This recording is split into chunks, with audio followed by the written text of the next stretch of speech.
I would be married with children in an ideal world, and I'd be very happy because I wouldn't be slaving away for a corporation. Do you want a family when you?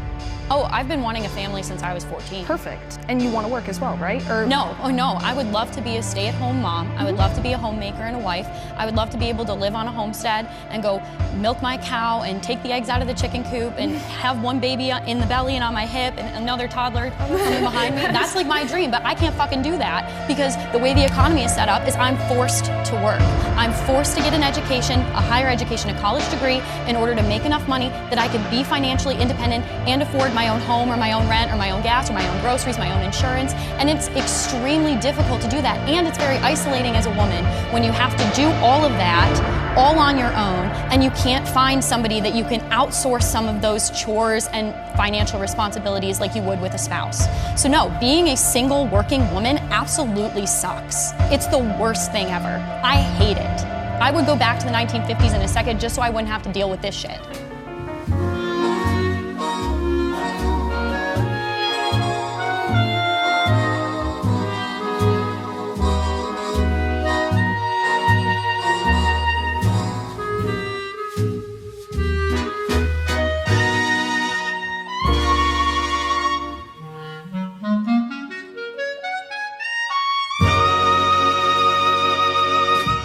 Welcome to another episode of It's a Man's World, the Genesis 3:16 Effect. I'm your host, Haley Rose, curriculum developer at the Anastasis Center for Christian Education and Ministry, where our mission is to proclaim the restorative justice of God and the healing atonement of Jesus. If you're enjoying our content, please remember to like and subscribe. Follow the link in the description to check out our website. I'm joined once again by Rachel Darnall, our voice of expertise on women's issues in church and society. Welcome, Rachel. Thanks, Haley. It's good to be back. We're talking about women's work today. It's a big topic, and we're going to cover as much as we can. So give us a roadmap, Rachel. What are we covering today? We talked about how Adam establishes this pattern of blame in Genesis 3:12, where he blames the woman. And we saw how that tradition has followed us up to the present day with this theological belief that God created the woman to be more prone to deception than the man. And this persistent belief that there is something just automatically defective about women as a sex has historically been one of the main pillars of patriarchal control. Today, we are going to talk about another pillar of patriarchal control, which is this idea that women owe men respect, deference, obedience, etc., because men function as providers in a way that women do not. We will also be spending some time in Proverbs 31, where we're going to see this beautiful picture of restoration of trust and mutuality between the man and the woman. And we'll see the woman restored to her rightful place of equal partnership and co-dominion. So we're going to ask, what are trad wives? Where do they come from? And how traditional are they really? Yeah, let's talk about a working definition for trad wives. What does this term even mean? Well, we have a quote here from The Guardian, so maybe that's good to go with. I can read it here. It says, although there's no single definition of trad wife, and many female influencers who've been decorated with the label don't use it or even reject it.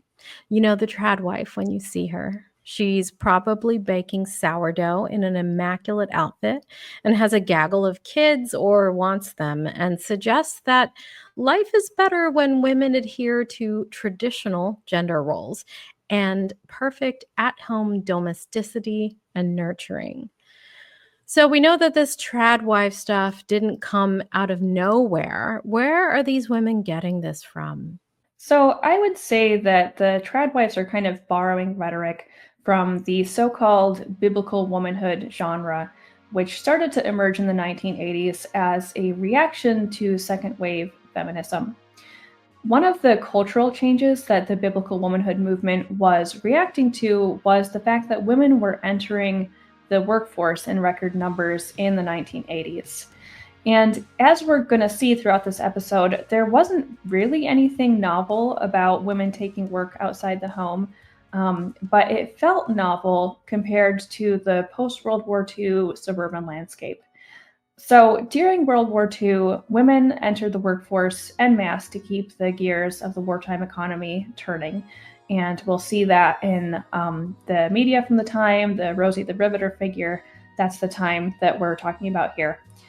And the government stepped in to help make that happen. For example, in 1943, under the Lanham Act, the federal government spent over $20 million to fund these war nurseries that provided childcare for over 500,000 children of working mothers.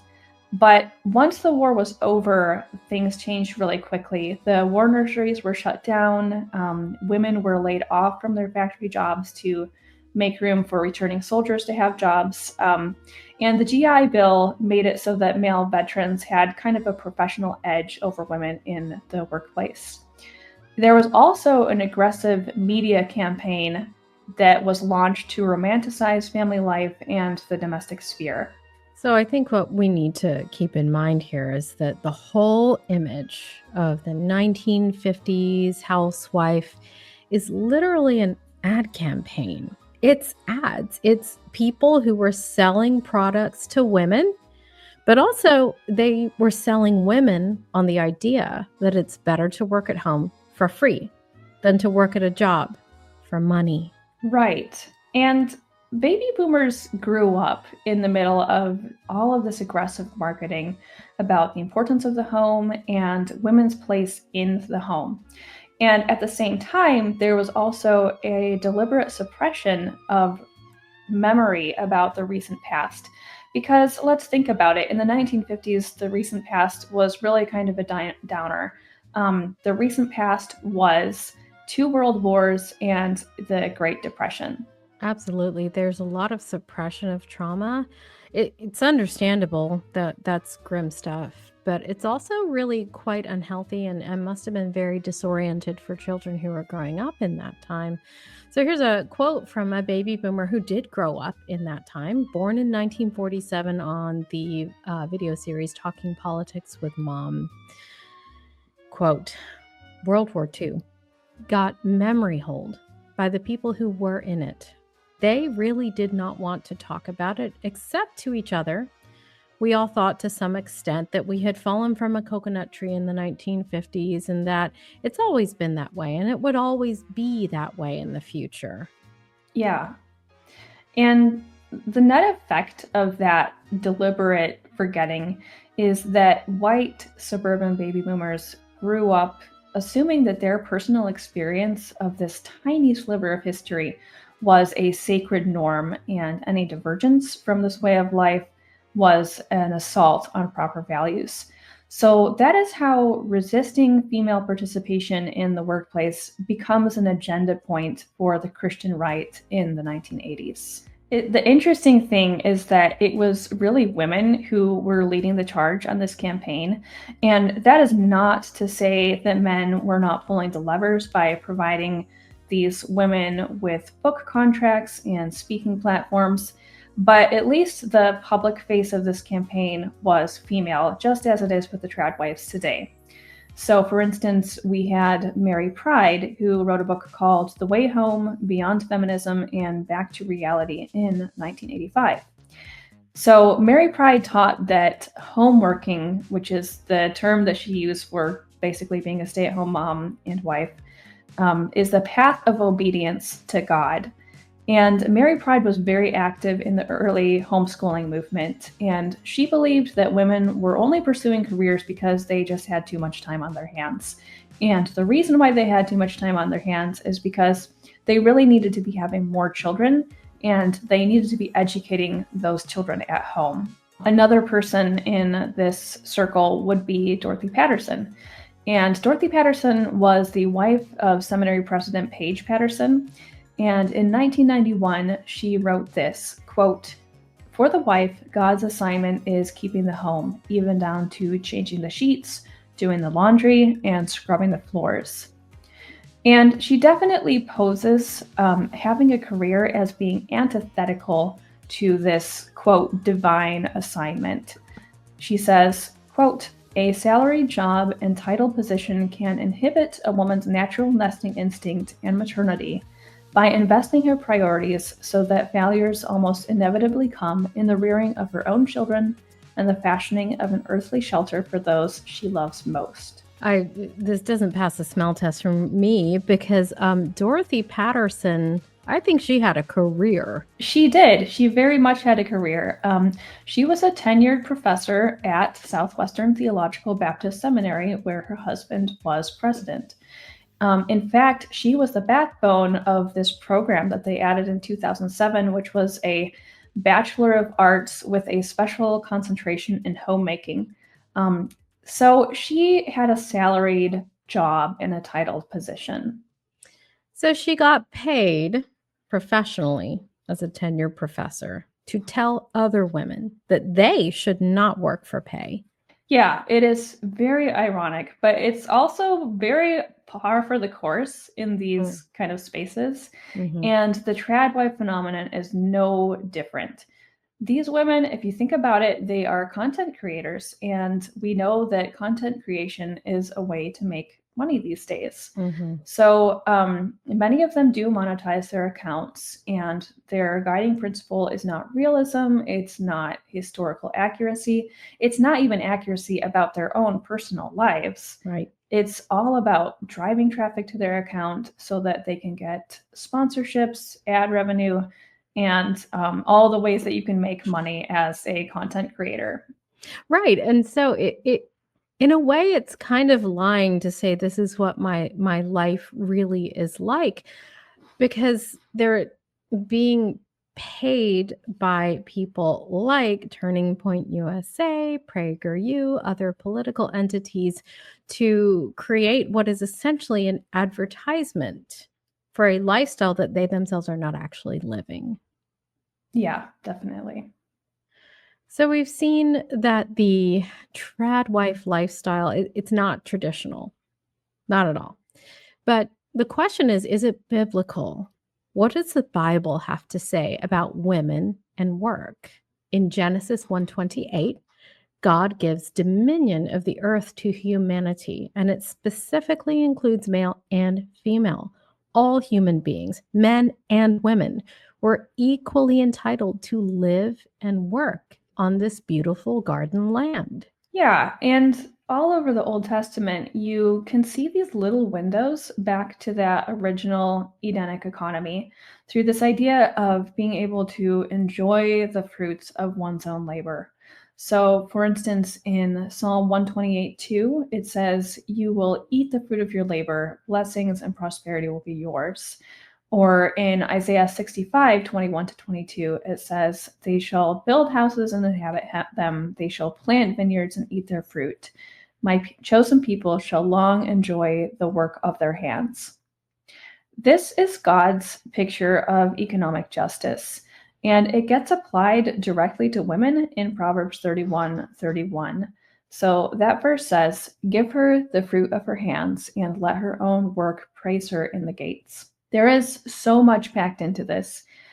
It's so contrary to the sentiment of men or society that they are entitled to free labor from women. It's saying, give her her due, and it's not optional. This is actually the only command in this entire passage, and it is directed at men, calling them to act justly with regard to their wives' labor. That is a beautiful picture of restoration, but it's the exception, not the rule in the Old Testament. By the end of Genesis 4, women are excluded from property ownership to such an extreme degree that men are collecting multiple women as if they were the property. So, how did this happen? How did women go from being co-owners of the earth with men to being commodified as baby makers and trophy wives? The details are not really narrated for us, but I think we definitely see some foreshadowing in Genesis 3:16 and the surrounding verses. So far we've been focusing a lot on the B section of Genesis 3:16, the part that says, "Your desire shall be toward your husband, and he shall rule over you." But we shouldn't forget that there's another half to this verse. So the A section of Genesis 3:16 talks about the troubles of childbearing. And this is somehow connected with the idea of the woman's desire and the man's rule. Now, in Jewish tradition and also in some Christian tradition, it was thought that the A section and the B section were related because the woman's desire was merely sexual. She would continue to desire her husband romantically, even though their union was going to result in this inconvenient pregnancy and pain in childbearing. I can see the logic, but as we talked about in last episode, it's not really women who have a history and a propensity to be motivated by sex. That's men. Yeah. And I think there's a better answer that has to do with the way that childbearing impacts women's relationship with the labor market. And that all starts with the land. We saw in episode 1 that Adam's future is going to involve a lot of direct interaction with the land. And we don't see that in the forecast for Eve. I think that we can explain Eve's absence from the land by looking back to the A section of Genesis 3:16, because the difficulties of pregnancy and childbirth and breastfeeding and just motherhood in general are going to limit her ability to directly work the land. Yeah, I mean, it is easy for us to say in 2024, don't rely on a man, go get a job, support yourself. I don't think it was so simple back then, right? No, I think we probably underestimate how much impact childbearing would have for women in a primitive economy, because there are just things that we don't think about that would have been factors in their lives. Obviously, we can pretty easily understand how pregnancy and the actual act of giving birth would interrupt labor. They still do to an extent today. But there's so much more to it in the primitive world. For instance, menstruation was a lot different because women in the ancient world did not have the option to go to the grocery store and buy disposable sanitary products. So during the day of their menstrual flow, they would be more or less out of commission. We see that in Genesis 31:35, where Laban comes to look for these stolen household idols, and Rachel decides she's going to sit on them to hide them, and she gives her father the excuse that she's on her period, so she can't get up. And he accepts that as an excuse. So we're seeing that's a pretty normal way in the ancient world for women to deal with menstruation. Well, that is just still the case in some parts of the world, even like in India. Here's a quote from this article in the National Library of Medicine.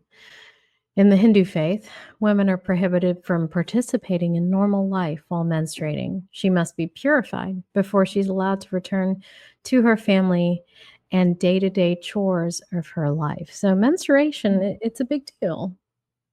Yeah, it is. Another factor is breastfeeding. Baby formula did not become available until the 1950s. So that is most of the history of women. Breastfeeding was the only way that babies were going to get fed, and that is going to involve a woman sitting there and breastfeeding for many, many hours of every day. And breastfeeding might continue until a child was 2 or 3 years old.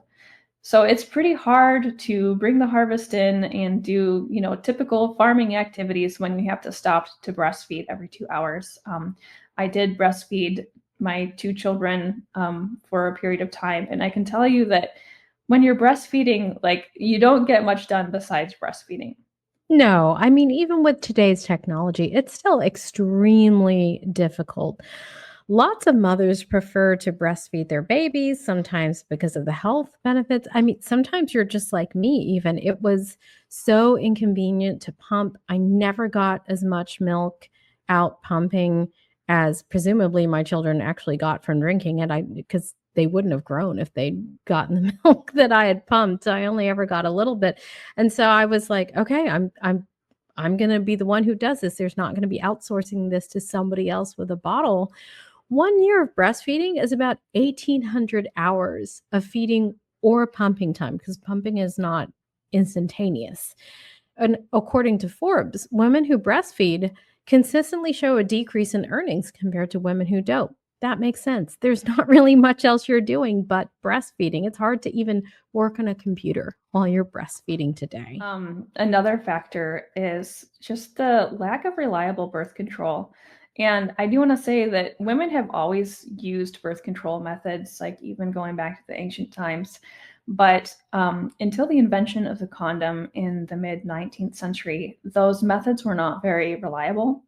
So women were really spending a lot of their adult lives either pregnant or breastfeeding, or sometimes even both. And that's if you were lucky, because women wanted to keep having children. Having children, and especially having sons, was a way to increase your social value and also your long-term security. Having an adult son was, it meant that you would have an advocate and a provider in your old age, which was important, especially if a woman, as many women were, became widowed. Yeah. So getting a husband would be the equivalent of like getting a job with decent pay and benefits, but having a son, that is the equivalent of having a nice 401k. And all of this should not be interpreted to mean that women in the ancient world didn't work, because they did.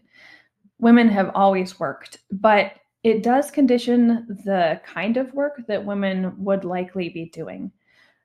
There's a sociologist named Judith Brown who found that the primary condition for a task becoming, quote, women's work is the compatibility of the pursuit with the demands of childcare. So in an agrarian economy, men will typically be found doing tasks like hunting and fishing, farming, animal husbandry. And those are all tasks that are hard to do with a child tagging along because they're dangerous. And women will normally be found preparing food and producing clothing, because those are things that you can interrupt in the middle of them. They're not particularly dangerous. So there's something that you can do with small children around. Yeah, and on the surface, that seems okay, right? Everybody needs to eat. Everybody needs to wear clothes. Women were doing valuable, necessary, and constant work, just like the men were, right? Yeah, absolutely. Survival was absolutely a team effort between men and women. But we do have to recognize that this particular labor arrangement really favors patriarchal control. In an agrarian economy, whoever controls the land controls the people who live on the land. That is how we get economic systems like feudalism or serfdom. And that can also be true on a smaller scale. And I think that's what we're seeing happen between men and women after the fall. So once humanity is cast out of the garden, men begin to reserve the right of land ownership for themselves. And the most practical way for women to get access to the land and its resources, which just everybody needs that, is to marry men who control the land. But this means that women's economic security is resting on one man's subjective feelings about them. Because if a man was displeased with his wife, he could very easily withhold material provision from her or even divorce her if he got tired of her. And we know that these things happened because these are scenarios that are actually specifically addressed in the law of Moses. So while men were becoming experts at cultivating the land, women were becoming experts at cultivating favor with men. And I think in either case, those are very human, understandable behaviors. It's understandable for women to curry favor with men instead of trying to challenge them or compete with them directly for control of the land and its resources. And it's also understandable for men to become accustomed to that power and the privilege that comes with controlling all the resources and to not want to give that up. Yeah. Yeah, I totally see how that would work and how that makes a lot of sense for women. But we can't get away from the fact that if we back up for a second, pregnancy and childbirth are hard work. Pregnancy itself. and childbirth are work that women do. Women use up anywhere from 50 to 85,000 calories to grow a baby in the womb. You make that baby out of the calcium in your bones and out of the blood that your bone marrow creates. You lose sleep during pregnancy, birth, and postpartum for years after the baby is born. Your bodies change in some ways. Women's bodies kind of never go back to how it was. 1 in 8 women report symptoms of postpartum depression. And think about if it tragically ends in a miscarriage, then there's the emotional labor of grieving and wondering, maybe it's my fault, maybe what I ate, maybe what I drank, maybe how I exercised. So it's hard work. And I could see in a way someone saying, okay, women are doing all of that to have the baby. So it's the least the man could do today is go to work and bring home that paycheck. Yeah, I can kind of see the logic of it. And I think it is really important to recognize that having a baby is labor. And it's labor that society should absolutely not take for granted. Because obviously, everyone benefits from women's reproductive labor because everyone was a baby in a woman's womb at some point. And beyond that, women also perform all kinds of labor in the home that is unpaid, but it benefits society as a whole. I, for instance, know many women who have had to exit the workforce because they have children with special needs or an elderly parent who requires full-time care. And there's just any number of life circumstances that could make that necessary. And they are doing good, important work in the home. But sometimes women in those situations, especially if they're a single parent, have to rely on social programs to make that work. And what's ironic is that the same people who will say, oh, being a mom and a homemaker is the most important work of all, will judge women for accepting that kind of support so that they're able to stay home with their children. And that makes you kind of wonder what's really going on. Is good parenting real work or is it not? And if it is so important and so integral to our social well-being, then why would we not want to publicly invest in that? Absolutely. This reminds me of a quote in a book by Jessica Calarco called Holding It Together: How Women Became America's Social Safety Net. It says, around the world, women carry more of the load than men do, shouldering a disproportionate share of the unpaid caregiving labor, often while working in underpaid jobs. What sets American women apart is that they are expected to hold it together without the kind of institutionalized support systems on which women in other countries rely. So she talks about how women and girls are socialized from an early age to be others oriented, so that they will shoulder the weight of all of this unpaid work in the home. Mm-hmm. And I feel that this is just a major blind spot in modern economic theory. Women are thought of primarily as consumers rather than producers, even though women do an incredible amount of labor to keep the economy going. I recently read this book by Katrin Markall called Who Cooked Adam Smith's Dinner? And the title refers to Adam Smith, who is considered the father of modern economics. And Adam Smith's big idea was that economies run on the fuel of individual self-interest. So he wrote in 1776, quote, "It is not from the benevolence of the butcher, the brewer, or the baker that we expect our dinner, but from their regard to their own interest." So his theory is that somehow, some way, everyone's interest is going to be served by everyone just thinking about himself and his own needs and wants. And Markall responds to this by saying, when Adam Smith got his dinner, he didn't think it was because the butcher and baker liked him. He thought it was because their interests were served through trade. It was self-interest that put dinner on the table for Adam Smith. Or was it? Who actually prepared the steak? Adam Smith never married. The father of economics lived with his mother for most of his life. Her entire life, she took care of her son, and she is a part of the answer to the question of how we got our dinner that Adam Smith omits. Every time I hear this quote, I just start laughing because I have a personal policy that I do not take advice from men who can't take care of themselves. Okay, you can cook. All right, fine, you can cook. Can you shop? Can you budget?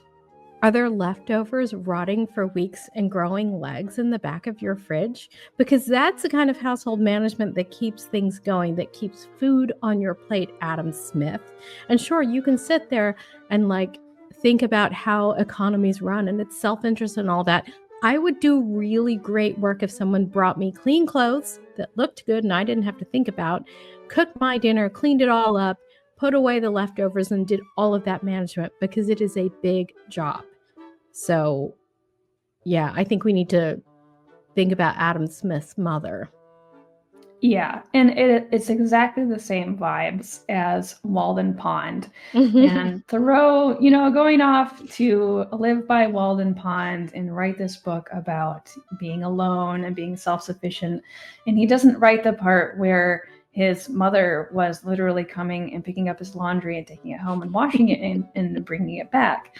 And it's a common theme with these men who have big ideas about society and the economy, and they don't even see that there's somebody behind the scenes taking care of them. And more often than not, that person is a woman. Yeah. And if you're out there on Walden Pond waxing poetic about it and mom brings you sandwiches, you're just playing outside. That's what that is. She sent you outside to play. Yeah, also, exactly. And I haven't read Walden Pond. I would have too. I would have sent him out to play. Go outside. I can't handle you. Yes, please go outside. So Mark Hall goes on to say, for the butcher, the baker, and the brewer to be able to go to work at the time Adam Smith was writing, their wives, mothers, or sisters had to spend hour after hour, day after day, minding the children, cleaning the house, cooking the food, washing the clothes, drying tears, and squabbling with the neighbors. And Mark Hall calls this the second economy. Just as we have the first economy, the economy that we actually see and track, that runs on the fuel of self-interest, we expect this second economy to run on this inexhaustible supply of selfless altruism. And the selfless altruism is supposed to flow from women in the same way, just as naturally as self-interest flows from men. And you definitely see this in the biblical womanhood literature. For instance, in Mary Pride's ideal world, education, elder care, poverty alleviation, and just a whole host of other tasks that would normally be publicly funded, or at least be community projects, are just supposed to be performed for free by homemakers. And this is all while they are having a baby every 2 years or less. In a chapter called Charity Begins at Home, Mary Pride says this, quote, "The welfare state is a poor substitute for the personalized ministry of Christian wives. God intended women to spend their whole lives serving other people." And I can tell you, I have done both childcare and elder care, and either of those tasks is more than a 40-hour-a-week job.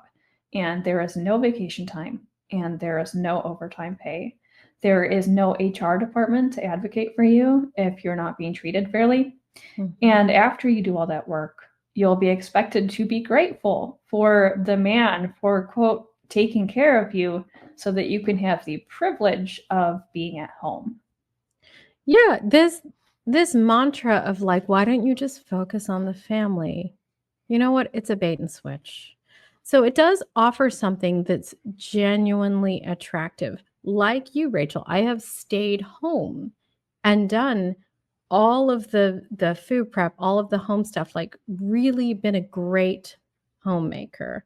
And I wanted the goodness of that, right? I didn't just want it because I wanted to, publicize it on social media or something. I wanted a good family life. I wanted kids who love their parents, and I wanted to be a good member of the community. A lot of how this is marketed to women is not genuinely leading them to a better life. It's kind of like 17 multi-level marketing schemes in a trench coat. And we need to recognize that this is some of the drama being played out here. We talked about this in the previous episode. There's a contradiction here. Your work is so important and valuable. It's the thing that makes the world tick, right? We can't do it without you, but also we don't want to compensate you for your labor or provide you with any kind of support that is bigger than just you dying on this pedestal of like, oh, you're so wonderful, but also kill yourself for this family. It's madness to say that you don't get a safety net. You're the only person who has to make all of this happen. That's impossible for one person to provide for their family. Mm-hmm. Yeah, it's not the way that God designed communities to work. Right. It's not biblical. No, it's not. And speaking of social safety nets, let's talk a little bit about risk. Yeah. And I want us to think about risk as if you're walking across a tightrope. And, that's going to go differently for some people than others. Like it would go really poorly for me. But maybe if you're trained to walk on a tightrope, you might get across okay, as long as nothing bad happens. And you'll never need that safety net to catch you. And for women, marriage is an economic risk that's a little bit like walking across a tightrope. Everything has to go right for her to get to the other side safely. And there are a lot of things that can go wrong. Absolutely. Your husband could turn out to be an abusive partner, an abusive father. Your husband could leave you for a younger woman. Your husband could get seriously ill, disabled, or die. You're not in control of that. He's not in control of that. You could get sick and your husband could leave you because you know what? Men are 6 times more likely to leave a marriage after their spouse has received a cancer diagnosis than women are. We're not saying that all men are going to do this and all men are jerks and they're going to leave their wives if their wives get cancer. But look, you live a little bit longer than your early 20s when you get married, and then you start seeing your friends have their husbands die, have their husbands get seriously ill or disabled. They turn out to be abusive and they leave their wives, and you're like, I can't believe it happened to them. It happens. So having a man is not the same thing as having a safety net. Mm-hmm. Yeah. And we're not bringing this up to make men look bad. That's not the point. It's just to look at the reality of the added risk that women take on in getting married versus men. Mm-hmm. We talk about girls and women and risky behavior, especially as it pertains to maybe having sex with many different partners. And we recognize that that's risky behavior. Yeah. And getting married and having no plan for taking care of yourself and your children outside of this one person is risky behavior. And we really need to recognize that it is. And risk is a part of life. I'm not saying that women never should take that risk. Depending on your family's individual circumstances, it might be a risk worth taking. But no matter what they say, people who want to keep women economically dependent on men are not concerned with providing women with security, because it's actually a very insecure life. You are betting everything on one person's character and health. And you don't have to be an actuary or a professional risk analyst to see that that is just not a sure bet. Absolutely. And I think we have to recognize that in these systems that tout this as the best thing, women are pressured to stay home and let their husbands provide for them. So what happens when things don't work out perfectly? There is not a safety net to catch these women. Why? Because women are the safety net. It's so grim. And as we're saying, it's not biblical either. So what we need to know now is, do we have examples of social safety nets for women in the Bible? Yeah, I would say that we do. I would say that they're actually all over the Old Testament. In the Old Testament law, God shows a special sensitivity to women's economic vulnerability. You are always hearing about this trio in the Old Testament: the widow, the orphan, and the stranger. And widows would, of course, be women whose husbands had died.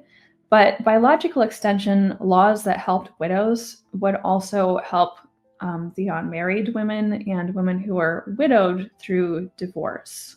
I love that. God cares so much about women who are vulnerable inherently in a fallen world that he made laws to protect them.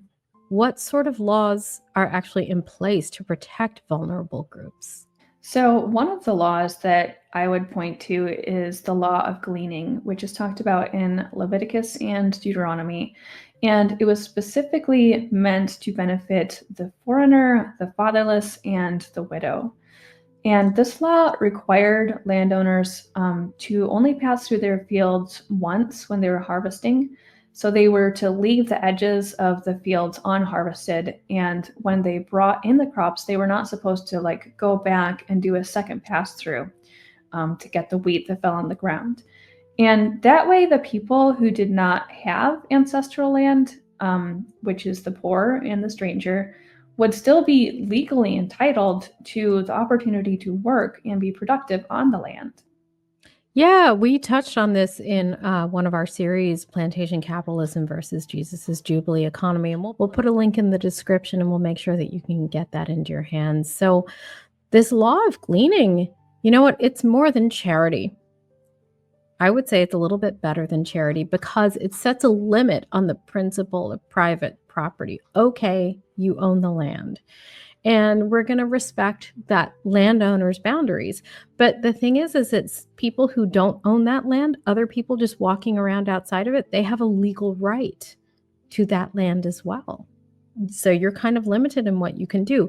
That is so huge when we think about Genesis 3:16 and the way that men monopolize land for sure, and then also exclude women from sharing ownership and then start owning women as well.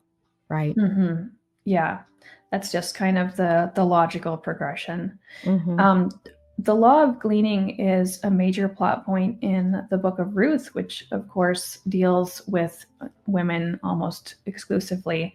Ruth and Naomi are two widowed women who survive because Ruth is able to glean in the field of Boaz. Mm-hmm. Now, Ruth does end up marrying Boaz, but she did not have to marry Boaz in order to glean in his field and survive. Mm-hmm. She was legally entitled to labor on his land without having to marry the landowner, which is huge in that kind of economy. Right. And I think the other thing that we need to say here about the difference between charity and gleaning is that gives people the dignity of work. And mm-hmm. when you are at the pointy end of receiving charity, then to some degree, it does mean that you don't have all of the autonomy that somebody else has the opportunity to rob that of you and give you charity because they feel sorry for you. And here you go. Work has dignity. That's important.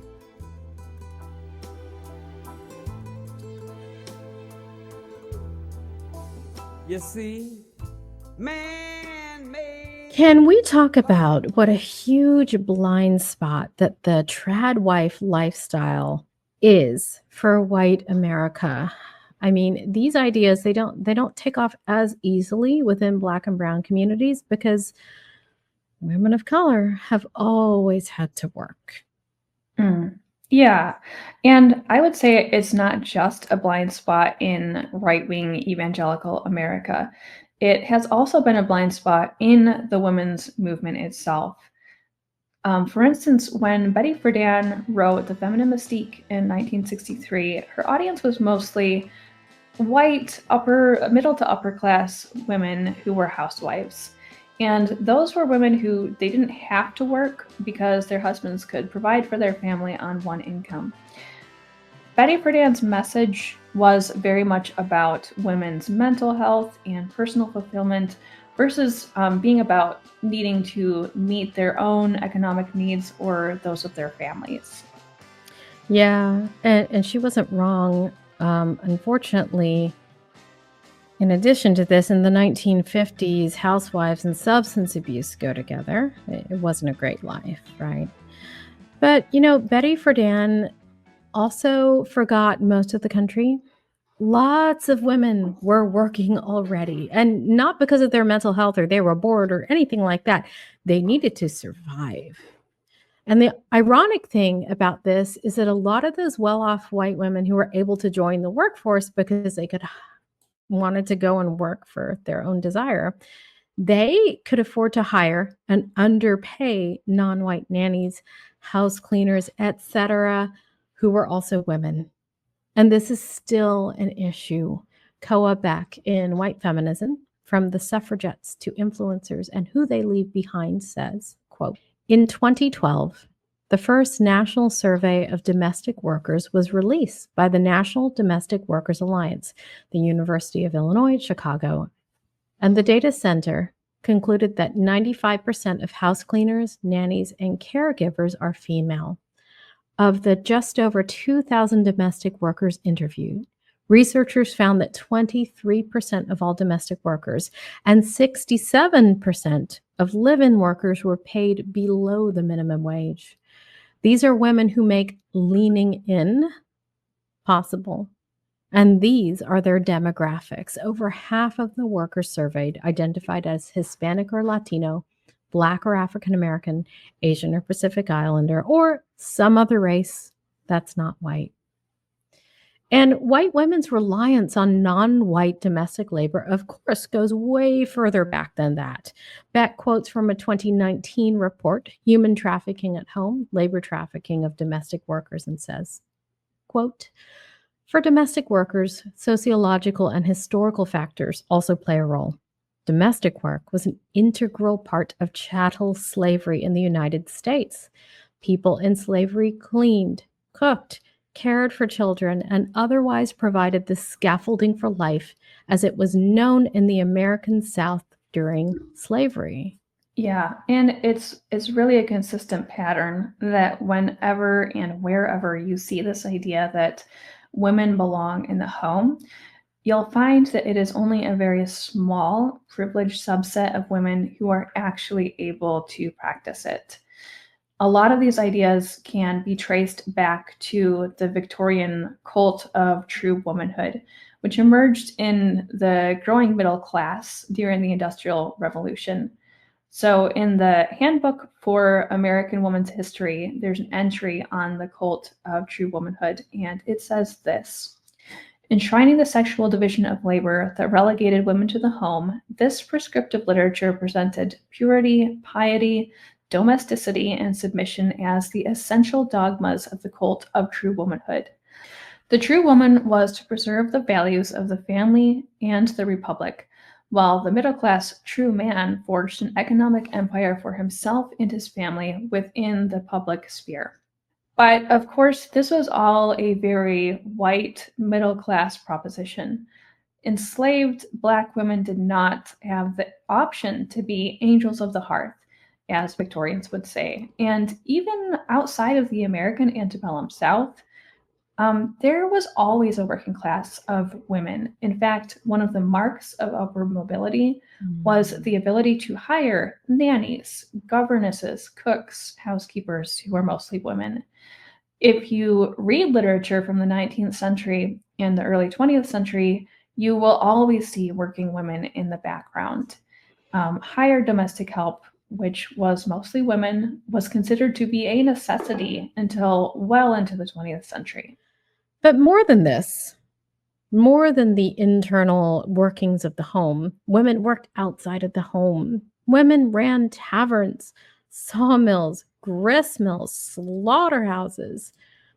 Women ran clothing stores and dry goods stores. They built chairs and furniture. They ground eyeglasses. They made rope and nets and leather goods.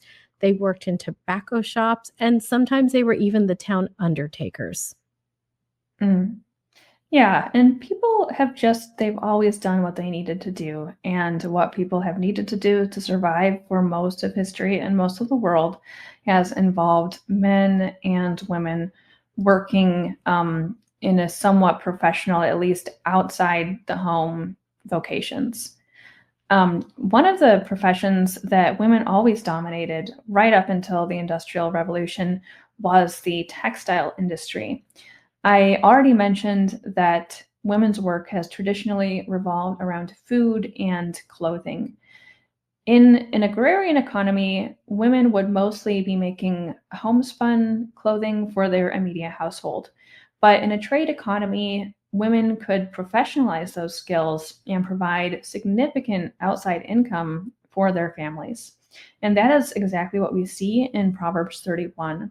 So, for instance, in verse 24, it says, she makes linen garments and sells them and supplies sashes for the merchants. Weaving could be a highly lucrative profession in the ancient world, and it was a profession that was monopolized by women. Assyrian trade caravans record in the 2nd century BC that many women went into business for themselves as weavers, and they turned a pretty good profit doing this. It wasn't just they're selling these little trinkets, like maybe you would do with an Etsy shop or Mary Kay or something. Clothing and textiles were a primary part of trade during this period because if you think about it, trade was happening with camel caravans going across the desert. They couldn't carry anything very heavy, so the main goods that they would carry would be tin and textiles. So textiles were really the backbone of the trade economy, and women were providing the vast majority of those textiles. And this was a period of relative economic empowerment for women. Elizabeth Wayland Barber says in Women's Work, The First 20,000 Years, quote, unlike the women of later times who were strictly confined to the harems, these women were free to go out to the marketplaces and buy textiles from other women or buy the wool to make more clothes. They also dealt directly with the donkey drivers and sometimes were asked to attend to legal matters for their absent men. So when the Proverbs 31 woman is operating, this is about 1,000 years later after that period, and it's during the reign of King Solomon. And the reign of Solomon is a time of unprecedented wealth for Israel. And if the Proverbs 31 woman is any indication, it wasn't just men who were making money in Solomon's economy. Women were making money too. And the Proverbs 31 woman is making enough income from her weaving profession that she's able to buy land with her profits, which is a reversal of what we saw in Genesis 3:16. Where women are excluded from land ownership. So, the Bible's ideal economy would have had women participating in the marketplace along with men, and notably participating in a very real way. Like you said, they're not selling makeup, they're selling really, really pivotal, important commodities. It's almost like being like a really highly paid stockbroker or something. People needed textiles and tin back then. So that's not really what's getting sold to us from tradwife content or the experts on biblical womanhood. It's selling us more of like the not to be down on Etsy, but the Etsy shop stuff, right? Mm-hmm. Yeah. So what we see in Proverbs 31 is also not just a restoration of personal empowerment. It is also a relational restoration, and those two things happen in tandem. It's a reversal of the man worship and male domination that's described in Genesis 3:16. So, for instance, verse 11 of Proverbs 31 says, "The heart of her husband safely trusts her." I think we know that relationships are built on trust, and we've seen a lot of disordered trust in this series. in episode 1, we saw that the woman turns to the man with the kind of wholesale, whole person trust that really should be reserved for God. And in episode 2, we saw that after the fall, men begin to blame women and to fundamentally distrust the female sex. But in Proverbs 31, we find two things. First, in verse 30, we see a woman who fears the Lord instead of fearing man. And secondly, we see a man who trusts his wife because he knows her excellent character. And I think we can assume that this is a mutual trust, but it's the man's trust that Scripture is finding to be remarkable. And so we're seeing that this is not a zero-sum game where the woman is empowered and the man has to be disempowered for her to be empowered. It says, the heart of her husband safely trusts her, and he shall have no lack of gain. So her labor enriches him along with her. He has nothing to lose by trusting her because she does him good and not evil all the days of her life. So the Proverbs 31 woman certainly does take care of her husband and children, but we also see that her work does not stop at her own front door. It says in verse 20 that she extends her hands to the poor and she reaches out her hands to the needy. So as a weaver, her charity very likely took on the form of making clothes for the poor, just like we see Dorcas doing in Acts 9. Yeah, I'm always reminded when I think of the Proverbs 31 woman and about how her business is to clothe and beautify people. I think of beauty shop politics, African American women's activism in the beauty industry. And she talks about how Black beauticians provided places of refuge during the civil rights movement. Women, they've been pelted with eggs and other objects during demonstrations. They could come in and have their hair washed and styled. And this is a way of giving people back a little bit of dignity. Black beauticians were independent business people, so they had more economic independence than many Black men did. They provided places of recovery, safety, discussion, and activism, and they provided a degree of job security for their husbands, who had more independence because of their wives' income and because of the community support. They didn't fear job discrimination or getting fired for speaking out. In 1957, Dr. King said that Black beauticians were central to the movement. So when we think about the Proverbs 31 woman, we should not imagine a Betty Draper type who maybe sells some Tupperware on the side. We should think of women like these Black beauticians in the civil rights movement who used the power that they had as successful business women to support their families, to support their communities, all in a world that was ugly and hostile. And that's such a beautiful and appropriate picture to have in our heads as we look at the Proverbs 31 woman. And, the other thing that I thought about is that Christians talk a lot about the work of the church.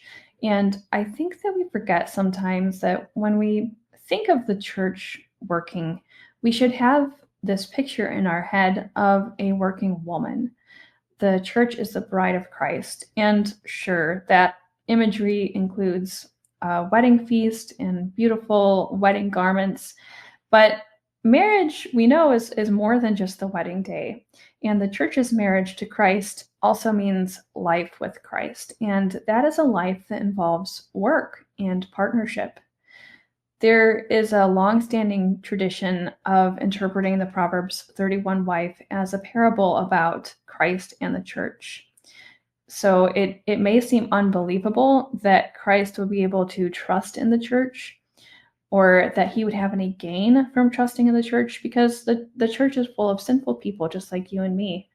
But Jesus trusts the church because the Holy Spirit is in her, purifying her and giving her that perfect character. So Jesus does see the church as, like it talks about in Ephesians 5:27, radiant, without stain or wrinkle or any blemish, just completely holy and blameless. So Proverbs 31 is a picture of who we are as a church in Christ because of the indwelling of the Spirit. The church is like a wise, industrious, kind woman, and Jesus is like the husband who finds joy in being able to depend on her good character. It's this picture of true partnership and mutual trust. And I think that that's something that Christian husbands and wives can just freely imitate.